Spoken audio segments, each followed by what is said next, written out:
How's it going, everyone, and welcome back to my kitchen. And yes, the content has been pretty slow in the last couple weeks for me, but that's because I have been deep into Pittsburgh prep mode. As a meme deck player, this is the first time I've ever had to take the game really seriously, but I still want to bring that rogue deck charm to a regional, to prove to my audience that you don't need to play meta to perform at a high level. So one of the rogue decks that I'm really considering is Team Rocket's Mewtwo. It's sitting just outside the top 20, so it's right in that territory where it's definitely not meta, but it's also not total garbage tier. So my goal with today's video is to show you how I'm using AI tools to help me with my deck building, as well as the different online resources you can use to help improve your decks. But before I get into that, there is a small announcement to make. This is the last Cooking 101 video that will be on this channel. But don't worry, this series is not ending. Instead, it's moving over to the Draw Pass TCG channel, which is a channel that hosts my competitive team's content and is dedicated to helping you become a better player. Other content creators you might know that are also part of that channel are Ginge TCG, Bluestone TCG, Totodile Gang, Mega Blitz, and I Am Guardian. They're a great group and I'm stoked to be working with all of them. My haters guides also get cross-posted over there, and Cooking 101 is converting to become a series of shorts that will appear on that channel on a monthly basis. We've also got bi-weekly tournaments every other Tuesday, and we've had some pretty notable people showing up in there, which has been pretty crazy to see. If you're watching this video on Draw Pass TCG, welcome, and thanks for giving us a chance to earn your sub. But more to the point, this is something that I think can't really be made into shorts. If you remember on my first Cooking 101 video, I talked heavily about probability. I showed the hypergeometric distribution formula and broke down how it works to help you figure out how to make decisions like, how many basics should I play to avoid mulligans? How should I be sequencing my actions if I'm looking to top deck one card in particular? I am a big nerd for formulas, but not everyone is. But even I didn't do all that math on my own. No, I relied on ChatGPT heavily for that video, because it made it really easy for me just to give a prompt saying, what are my odds of drawing a basic in a game of Pokemon if I play 12 basics? And how does that change if I drop it to 11? It can do all that math for you so you can make those decisions. So I used that when I was building this Mewtwo deck, which is most likely what I will be taking to Pittsburgh. For context, Team Rocket decks heavily rely on going first, and getting the turn 1 Proton since it needs it for setup. Mewtwo has the ability where it can't attack if there are less than 4 Rockets Pokemon in play, so the ideal turn 1 is, we start a basic, and have a way of getting Proton in play on turn 1 going first. So that's 2 separate criteria that needs to happen.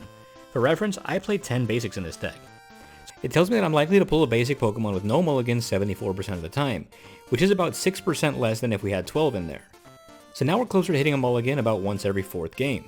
However, the game isn't even allowed to start until you do draw a basic, so that's less important. This is more just relevant context if you really don't want your opponent knowing what you're playing. We'll come back to this in a minute because there is another decision I wanted to make regarding my basics, but first we want to figure out Proton. So now we know our mulligan rate. Now we want to know how often we're going to be able to find our Proton on turn 1, since that is key to our setup. I was running some numbers of what my win rates look like when I do get a turn 1 Proton versus when I don't, and when I don't pull Proton on turn 1, I win about 20% less than when I do. That's how important it is. So let's count how many outs we have to a Proton. There's 3 of them in this build. 4 transceivers which can pull a Proton, and a secret box which can also do it. So in total, 8 ways to get Proton on turn 1 in our opening hand. But since Proton is not a basic Pokemon, we don't necessarily need to have it right away, we can also top deck into it. But ChatGPT won't consider that in the equation unless you tell it to. So that's what we're doing. I'll ask, if I play 8 different ways of getting Team Rocket's Proton on turn 1, what are the odds I pull one by the time of my turn 1 top deck? So it runs the same numbers using 8 cards instead of 7, and it says that we should be getting it about 52% of the time, or just over half the time. Which is not bad, but what if our opponent mulligans? What does it look like with 9 cards? With that, it goes up to 65%, an increase of 13%. Much better odds. And you can do simulations like this to your heart's content. What does it look like with 2 mulligans, etc., etc.? But here's what I want to know. Is it worth it to go up to 4 Protons just to further guarantee it for ourselves? And here we can see adding a 4th Proton increases our odds at no opponent mulligans from 52% to 58%, and at 1 mulligan from 65% to 70%. However, since Proton is basically a dead card after turn 1, I made the decision just to leave it at 3. But this is just an example of how you can use this tool to make the decision for yourself, because I did do that to change it from 2 to 3. From there I can ask a different question. We mentioned before 10 basics means we can get a basic 74% of the time. So maybe we want to bump that up, right?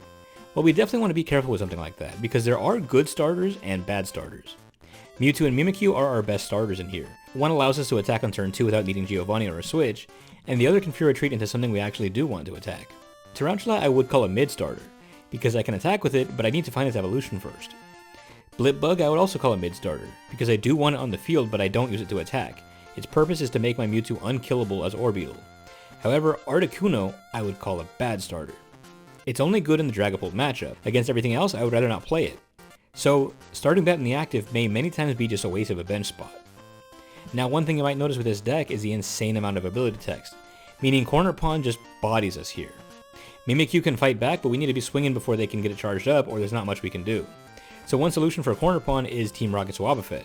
It has no abilities and can turn Mewtwo's damage into somebody else's damage. Synergizes really well with the Orbeetle build because it can turn a lot of spread damage into one pretty big hit. However, it is a terrible Pokemon to start because of its 2 retreat cost. Everything else in here can either attack or be retreated for 1 energy, which this deck is okay discarding energy because Spidops can always get it back. But we're talking 2 attachments to get it out, or a loss of a Team Rocket's energy, both of which feel terrible. So let's explain all that to ChatGPT, right? Let's explain we have 3 good starters, 6 mid starters, and 1 bad starter. What are our odds that we get a bad starter regardless of how many mulligans? And we see here our good starts are only happening about 1/4 of the time. We are a lot more likely to have a mid starter like Tarantula or Blipbug, but our odds of a bad start are roughly 1 in every 13 games. If we add Wobbuffet, here's what that does to our numbers. Our odds of a good start only drop by about 2%, but our mid start drops by about 5%. And our bad starts are nearly doubled, so we are now having a bad start close to once in every 6 games. And when I compare that to the percentage of the meta share that is playing Corner Pawn, I think I would rather take the auto loss than ruin my consistency like that.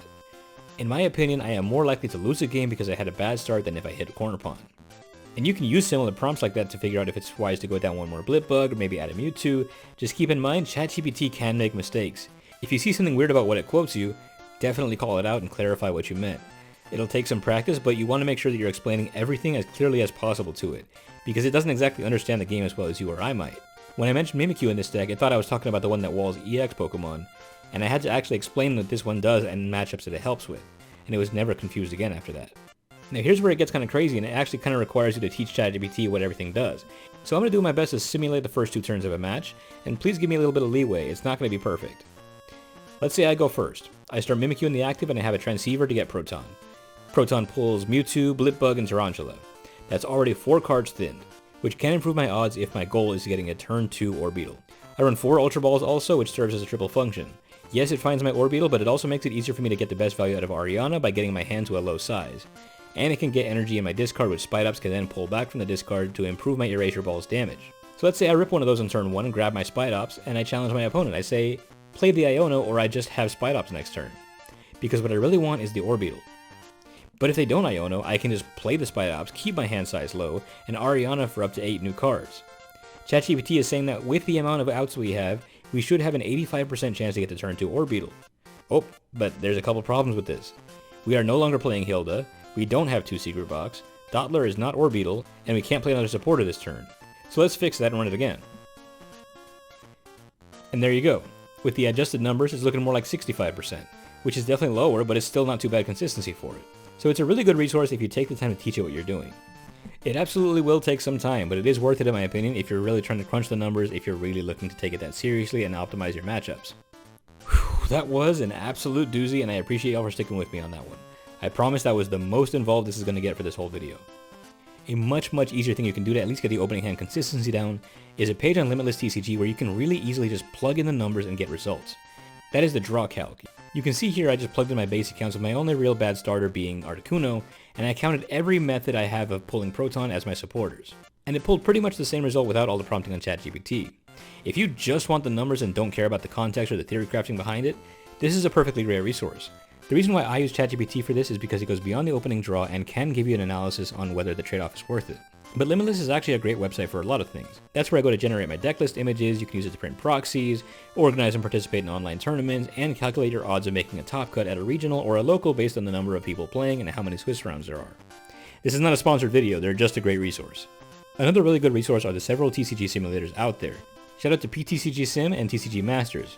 I'll leave a link to the one my team uses to simulate, where you can play against yourself, play against another player, play any format you like, and test cards that haven't been released yet. Do you want to see how Gardevoir runs after Mega Guardy comes out? You can do that. Do you want to get more accustomed to playing your turns without TCG Live highlighting every action you can still take so you're not making those missed plays when you play IRL? This is where you can do it. We use this tool to test because this is about as close to an IRL experience as you can get while testing with a group from around the country. And it's probably the best way to test your matchups and prepare for future set releases by seeing how your deck runs with new additions that aren't available yet, so you're not just buying singles to drop it 3 days later. We've also got Trainer Hill where you can see meta-analysis and see how your deck matches up into other decks. You can see where decks are trending, and overall this serves as a really good resource.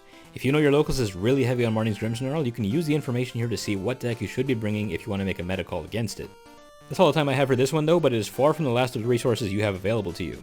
As I learn about more of them, I am going to make follow-ups to this video in the form of shorts on the Drop Pass TCG channel. So be on the lookout for those, and drop me a sub at my channel, Chef Husky, and drop a sub to my team over on Drop Pass, because we are going to be making a Worlds push this year, and we're going to have a blast documenting that journey along the way. You best believe the chef is going to be making food vlogs at Pittsburgh and Milwaukee, so hit me up with some of your favorite restaurants, and I will bring my YouTuber buddies out there so we can review some food. I want to thank you all for watching, and I'll see you all next time.